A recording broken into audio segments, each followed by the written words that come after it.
Si Adrian Bersamin, nasa kanya yung mga deliveries ni Bernardo at direktang nire-report niya kay Pangulong Marcos, no?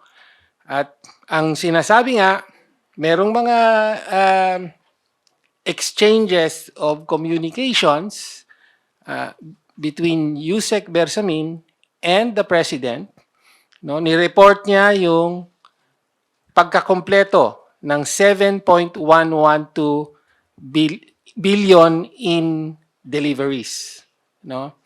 Tapos may acknowledgement ng Pangulo.